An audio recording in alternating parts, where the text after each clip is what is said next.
अस्सलामुअलैकुम स्टूडेंट्स, आज का जो हमारा टॉपिक है शॉर्ट क्वेश्चन है और बहुत ही इम्पोर्टेंट है। टॉपिक का नेम है इलेक्ट्रिकल पावर। वैसे पावर कहते हैं काम करने की शरह को हम क्या कहते हैं, पावर कहते हैं। तो इसकी इलेक्ट्रिकल पावर के लिहाज से डेफिनेशन क्या होगी? Electrical power of a battery, किसी भी बैटरी की जो इलेक्ट्रिकल पावर है is the rate at which work is done to maintain the steady current in a circuit। किसी भी बैटरी की जो पावर है वो कोई समाल सा करंट क्या करे, इस सर्किट के अंदर प्रोड्यूस कर दे, उसे हम क्या बोलेंगे? Electrical power. फर्ज कर लें मेरे पास जब हम किसी भी सर्किट को बैटरी के साथ जोड़ते हैं तो बैटरी क्या करती है, जितने भी चार्ज होते हैं उन चार्ज के ऊपर फोर्स लगाती है और वो चार्जेस क्या करते हैं, फोर्स की डायरेक्शन में मूव करते हुए लो पोटेंशियल से मूव करते हैं हाई की तरफ, या हाई से मूव करते हैं लो की तरफ। जब वो मूव करेंगे, जब बैटरी इनके ऊपर फोर्स लगाएगी, और अगर कोई किसी भी बॉडी के ऊपर आप फोर्स लगाएं और बॉडी फोर्स की डायरेक्शन में कुछ ना कुछ फासला तय करे, इसका मतलब है उसने क्या किया, वर्क किया है। तो वर्क करेगी तो टाइम भी तो लगेगा ना, तो लिहाजा टाइम के लिहाज से हमारे पास क्या होगा, ये जो चार्ज वर्क करेगा और वर्क करने जब चार्ज मूव करेगा यहाँ पे, तो उसकी मूवमेंट से जो हमारे पास करंट प्रोड्यूस हो जाएगा इस सर्किट में, तो टाइम भी लगेगा, उसे हम बोलते हैं इलेक्ट्रिकल पावर। और इलेक्ट्रिकल पावर का फार्मूला होता है energy supplied per unit time, कि जितनी भी एनर्जी यहाँ से इस पूरे सर्किट में सप्लाई हो रही है उसे हम क्या बोलते हैं, टाइम के लिहाज से उसे हम बोलते हैं इलेक्ट्रिकल पावर। जैसे अक्सर हमारे पास डिफरेंट मोटर्स की पावर डिफरेंट होती है। अगर बैटरी हाई है और उसके अंदर जो कॉइल है जो हमने मेटल यूज़ की हुई है वो भी ज़्यादा इलेक्ट्रिकल पावर है, तो यहाँ से अगर वोल्टेज भी क्या करेगी, वो ज़्यादा ही लेगी। 1000 वोल्ट की जो मोटर होती है उसके लिए हमारे पास वोल्टेज भी क्या होना चाहिए, ज़्यादा होने चाहिए, तो हमें उसके लिहाज से ही वर्क करना पड़ेगा, टाइम भी कम लगेगा। तो वैसे जो वर्क का फार्मूला होता है, अच्छा बैटरी ने इन चार्ज पार्टिकल के ऊपर क्या किया, वर्क लगाया ताकि ये लो से किधर चले जाए, हाई की तरफ मूव करे, तो आपके पास करंट प्रोड्यूस हो जाए। तो वर्क का formula delta W equal to V delta Q. अब वी मेरे पास पोटेंशियल डिफरेंस है, इस पॉइंट का नाम अगर मैं ए रख दूं और इस पॉइंट का नाम मैं क्या करूं, बी रख दूं, ये दो पॉइंट्स के दरमियान जो वोल्टेज का डिफरेंस है इसे हम क्या बोलते हैं, पोटेंशियल डिफरेंस। और डेल्टा क्यू क्या है, वो चार्ज है जो इन पॉइंट्स के दरमियान उसने क्या किया है, मूव किया है। तो delta W equal to V delta Q. तो पावर का जो मेरे पास फार्मूला होता है वो होता है रेट ऑफ डूइंग वर्क, काम करने की शरह को हम क्या कहते हैं, पावर कहते हैं। अब हम P equal to delta W delta T को सोल्व करते हैं, तो डेल्टा डब्ल्यू की मेरे पास वैल्यू है वी डेल्टा क्यू, इसको यहाँ पुट करते हैं।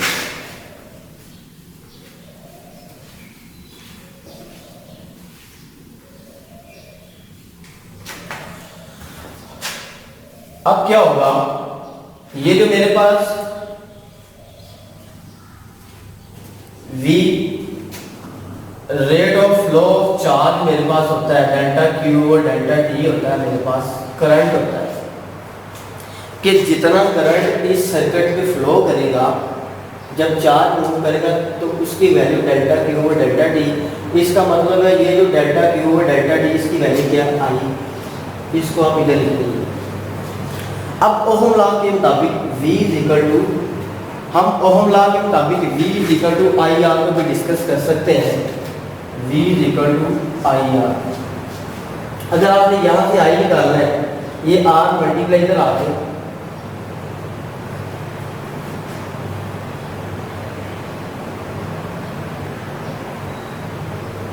आई की वैल्यू निकल आई। या आप ऐसा करें, आई की वैल्यू पुट कर दें,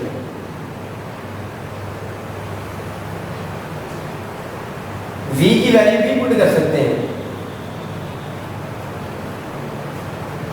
आई स्क्वायर आर होगा। अब वो आई की वैल्यू मेरे पास क्या है, वी ओवर आर, इसको पुट कर देते हैं, इसके ऊपर स्क्वायर था तो ये V square over R square और एक आर से आर क्या होगा, कट गया, तो मेरे पास P equal to V square R क्या होगा, मेरे पास वो पावर निकल आई है जो यहाँ से प्रोड्यूस होगी और उसकी वैल्यू होगी P equal to V square over R. तो मज़ीद अगर आपने पावर की यूनिट निकालने तो फार्मूला होता है rate of going work is called power. तो वर्क के होते हैं जॉल और टाइम के सेकंड, तो जॉल पर सेकंड मेरे पास होता है वाट के इक्वल। तो हमने पावर के क्या किए, यूनिट्स फाइंड कर लिए और आपने इसको अच्छी तरह तैयार करना है, ये शॉर्ट क्वेश्चन है। अस्सलाम वालेकुम, आज का जो हमारा टॉपिक है वो भी शॉर्ट क्वेश्चन है और इम्पोर्टेंट है, आपने इसे मैट्रिक में भी पढ़ा था। टॉपिक का नेम है इलेक्ट्रोमोटिव फोर्स। इसके नाम से पता चल रहा है इलेक्ट्रो का मतलब होता है चार्ज, मोटिव निकला है मोशन से, फोर्स क्या होती है, जब किसी चीज़ को मूव करवाना हो तो जिस चीज़ की ज़रूरत होती है उसे हम फोर्स कहते हैं, और अगर कोई चीज़ मूव कर रही हो तो उसे रोकना हो, जिस चीज़ की हमें ज़रूरत पड़ेगी वो हम क्या करेंगे, उसके ऊपर फोर्स लगा के उसको रोक देंगे। तो इलेक्ट्रोमोटिव फोर्स क्या होती है, आसान लफ्ज़ों में आप कह सकते हैं बंद सर्किट में, ये बंद सर्किट है, इस बंद सर्किट में बैटरी किसी यूनिट पॉजिटिव चार्ज के ऊपर फोर्स लगाए ताकि ये क्या करे, इस लो पोटेंशियल से कहाँ चला जाए, हाई पोटेंशियल पे। बैटरी बंद सर्किट में इस यूनिट पॉजिटिव चार्ज के ऊपर फोर्स लगाए ताकि ये कहाँ चला जाए, लो पोटेंशियल से हाई पोटेंशियल में। इसे इसका मतलब है चार्ज मूव करेगा, जब चार्ज मूव करेगा तो करंट क्या होगा, इस सर्किट में प्रोड्यूस होगा और करंट आपका चलेगा पॉजिटिव से नेगेटिव की तरफ। यहाँ डेफिनेशन में लिखा हुआ है the energy supplied to a unit positive charge, आप जो इस यूनिट पॉजिटिव चार्ज के ऊपर एनर्जी लगाएंगे, इन positive charge in moving it from negative to positive, ताकि वो कहाँ चला जाए, नेगेटिव से पॉजिटिव पे चला जाए।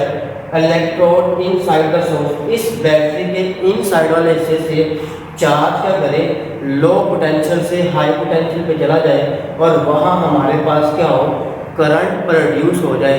तो जो जिस फोर्स की वजह से चार्ज मूव किया है इस सर्किट में उसे हम बोलते हैं इलेक्ट्रोमोटिव फोर्स। और फार्मूला बेसिकली था W equal to delta Q V. Formula हमारे पास बेसिकली ये होता है, ये डेल्टा क्यू मल्टीप्लाई इधर आगे डिवाइड।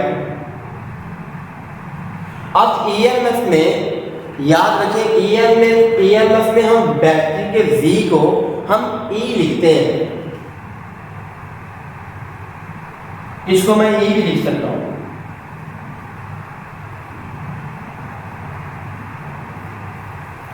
तो वर्क और एनर्जी का यूनिट क्या होते हैं, सेम होते हैं, लिहाजा मैं energy supplied per unit charge या वर्क पर यूनिट चार्ज भी मैं इसको लिख सकता हूँ। ये अगर आपने यहाँ से यूनिट निकालने हैं तो वर्क के होते हैं जॉल और चार्ज के क्या होते हैं, कूलम। तो जॉल पर कूलम इसके क्या होंगे, ईएमएफ के यूनिट्स निकालेंगे।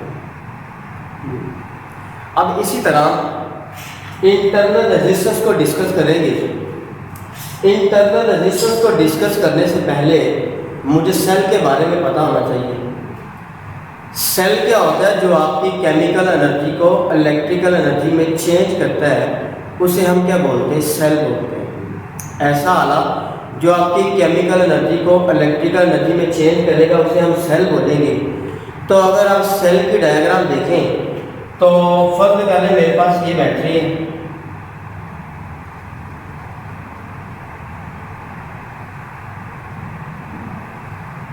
सेल के ये सेल होता है, इसके इस साइड वाले हिस्से पे पॉजिटिव चार्ज होता है और यहाँ पे क्या होता है, नेगेटिव होता है। इसके दो पॉइंट्स होते हैं, जो पॉजिटिव होता है उसे हम कैथोड भी बोल देते हैं और जो नेगेटिव होता है उसे हम एनोड बोल देते हैं।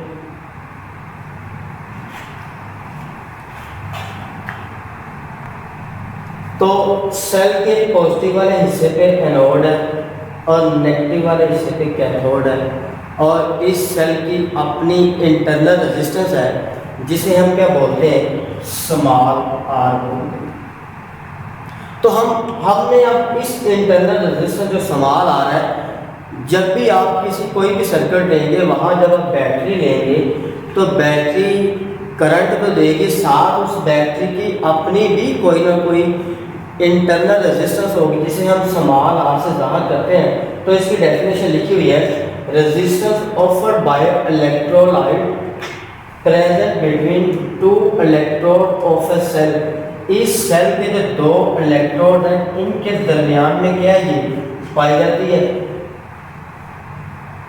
To the flow of ion, ताकि ये क्या करें, यहाँ से आयन को क्या करें, मूव करवाए। जितने भी चार्जेस हैं उनको क्या करें, जो चार्जेस हैं पॉजिटिव और नेगेटिव पेयर के, दोनों को मूव करवाए और उस जहाँ वो मूव करवाएगी जो इन साइड में हमारे पास रेजिस्टेंस है उसे हम बोलते हैं इंटरनल रेजिस्टेंस और उसको हम स्मॉल आर से रिप्रेजेंट करते हैं। अब नेक्स्ट हम बात करेंगे पोटेंशियल डिफरेंस की। ये भी शॉर्ट मेथड इसके साथ ही है।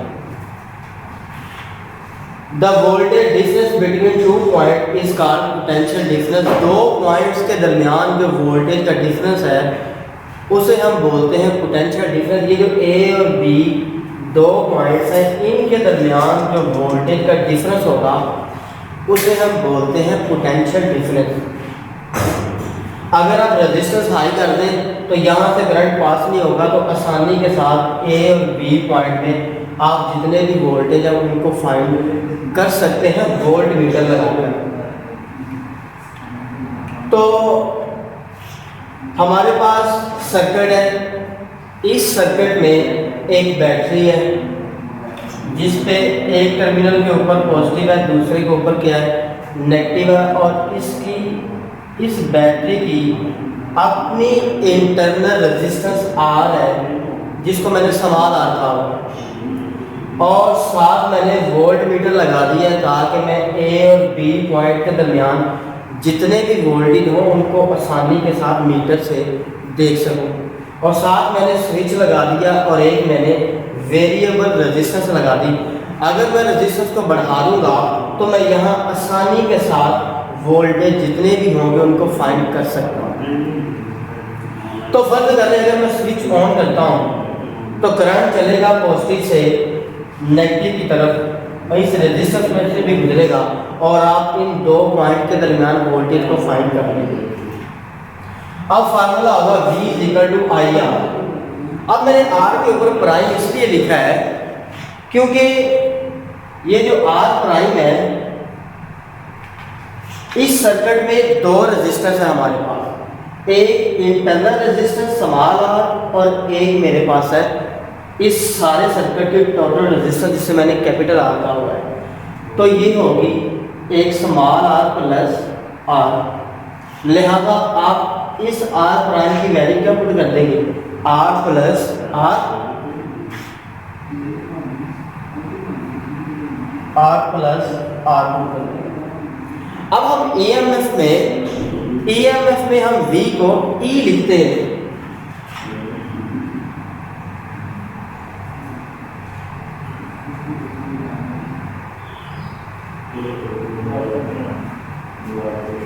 और अगर आप I को मल्टीप्लाई कर दें, IR प्लस IR, तो ओहम लॉ के मुताबिक अब हम बात करेंगे ओहम लॉ की। ओहम लॉ के मुताबिक होता है V is equal to I R, तो E is equal to I R, और साथ हम लिख देंगे V, क्योंकि ये जो आई आर ये किसकी इक्वल है, V is equal to I R. तो ये आपने यहाँ पे इस सर्किट में जितनी भी वैल्यू थी उसको आपने फाइंड कर ली है। अब हम स्पेशल केस की बात कर लेते हैं। अगर ऐसा हो कि ये जो स्मॉल आ रहा है इसकी वैल्यू क्या हो, 0 हो जाए। ऐसा हो कि ये जो इंटरनल रेजिस्टेंस है बैटरी की उसकी रेजिस्टेंस है ही नहीं, तो वो 0 होगी। ऐसा करें, यहाँ 0 पुट कर दें,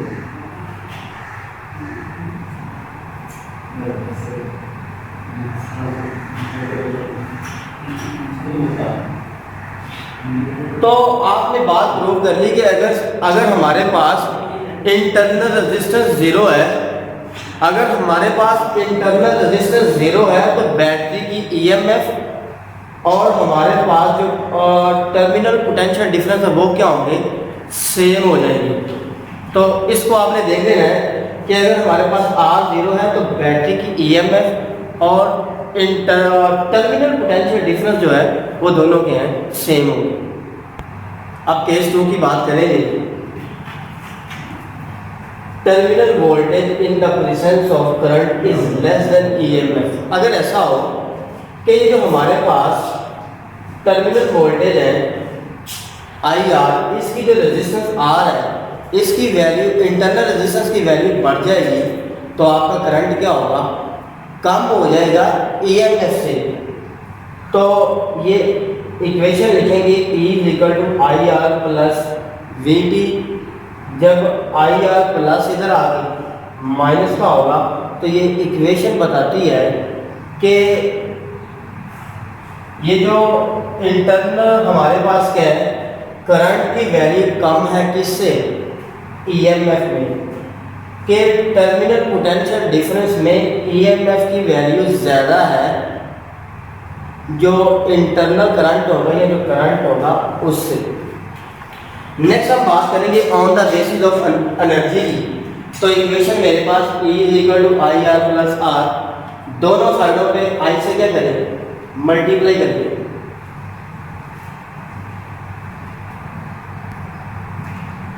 ये जो मेरे पास I स्क्वायर आर है ये वो एनर्जी है जो डिस्ट्रीब्यूट हुई है सेल में हीट की वजह से, और जो मेरे पास कैपिटल I स्क्वायर आर है वो is the energy, E energy is dissipated into external resistance R। जो हमारे पास एक्सटर्नल बाहर बड़ी रेजिस्टेंस थी सर्किट में उसकी वजह से जो एनर्जी डिसिपेट होगी वो हमारे पास क्या आई आर, और जो आपके पास आई ई है ये वो एनर्जी डिसिपेट होगी जो जब चार्ज क्या करेगा नेगेटिव से पॉजिटिव की तरफ जाएगा तो फिर हमारे पास ये एनर्जी डिसिपेट होगी।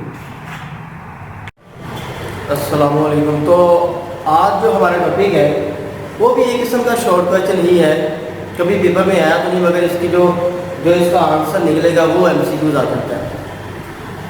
अब मैक्सिमम आउटपुट पावर हमने निकालनी है, उसके लिए मेरे पास सर्किट में बैटरी है या सेल है जिसकी अपनी इंटरनल रेजिस्टेंस सवाल आ रहा है, इसके दो इलेक्ट्रोड हैं पॉजिटिव और नेगेटिव, साथ में एक स्विच लगा दिया, वोल्ट मीटर लगा दिया इस ए पॉइंट और बी पॉइंट के दरमियान वोल्टेज को फाइंड करने के लिए, और साथ मेरे पास वेरिएबल रेजिस्टेंस है जिसे आप एक्सटर्नल रेजिस्टेंस भी कह सकते हैं। तो करंट आपका चलेगा, जब स्विच ऑन करें करंट आपका चलेगा पॉजिटिव से नेगेटिव की तरफ, चार्जेस मूव करेंगे। तो टाइम के लिहाज से जब चार्ज मूव करेंगे बैटरी चार्ज के ऊपर फोर्स लगाएगी, तो इसका मतलब है बैटरी की कोई ना कोई पावर भी होगी। तो पावर का फार्मूला होता है P is equal to I. अब ओहम लॉ के मुताबिक V is equal to I are,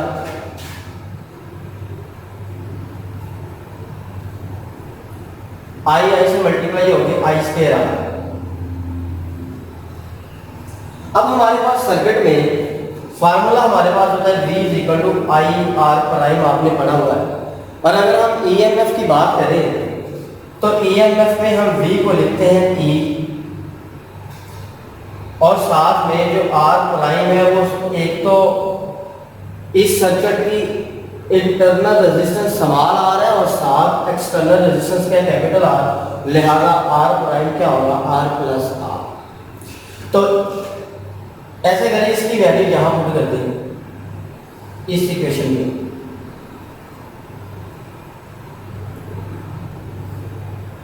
are plus are और v को हम क्या लिखते हैं ई।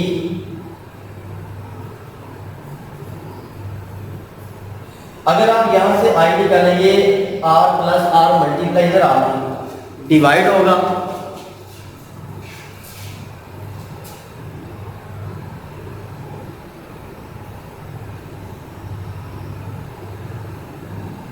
ऐसे करें इसकी वैल्यू इस इक्वेशन नंबर 1 में पुट कर देते हैं।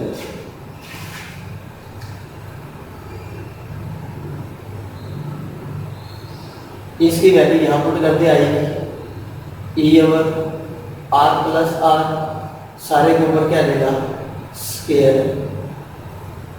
अब क्या होगा, ये ई स्क्वायर आर, वैसे यहां पे आपने फार्मूला पढ़ा था मैट्रिक में भी, ए प्लस बी सारे का होल स्क्वायर क्या होता है a square plus b square plus 2ab। इसको ओपन कर दें,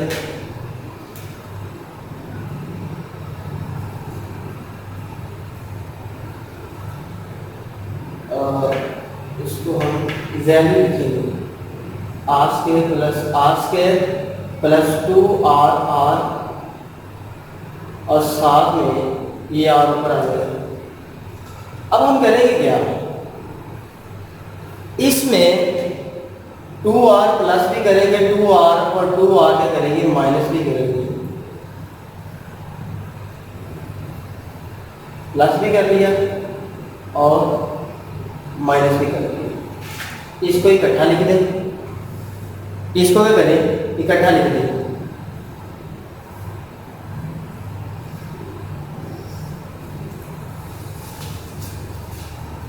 एक ये और साथ में ये मिलके क्या होगा 4r r हो जाएगा। अब हम क्या करेंगे, यहां से वैल्यू निकालने के लिए नेक्स्ट आगे सॉल्व करते हैं। अब अगर हम इतनी चीज को देखें, a square plus b square minus 2ab, formula होगा a माइनस बी का होल स्क्वायर। तो r माइनस r का क्या लिख सकता हूँ इसे मैं, p is equal to e square r over r minus r का होल स्क्वायर। या आप इसको पहले आप बड़े आर को इधर लिख लें और छोटे आर को इधर लिख लें, तो साथ में 4r। अब अगर ऐसा हो,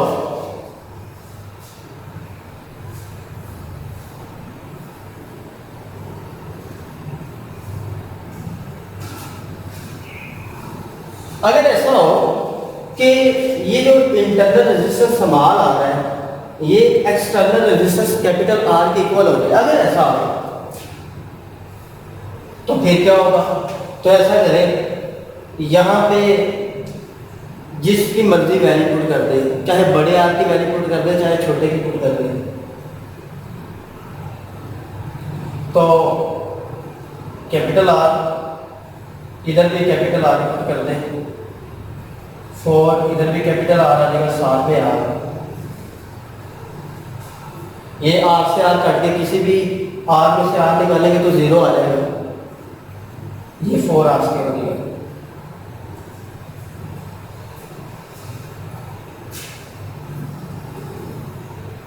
एक आर से आर क्या होगा कट जाएगा,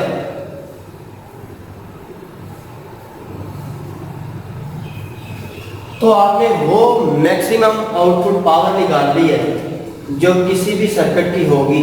तो P equal to E square over 4r क्या है आउटपुट पावर है, और ये MCQs में अक्सर पूछा जाता है।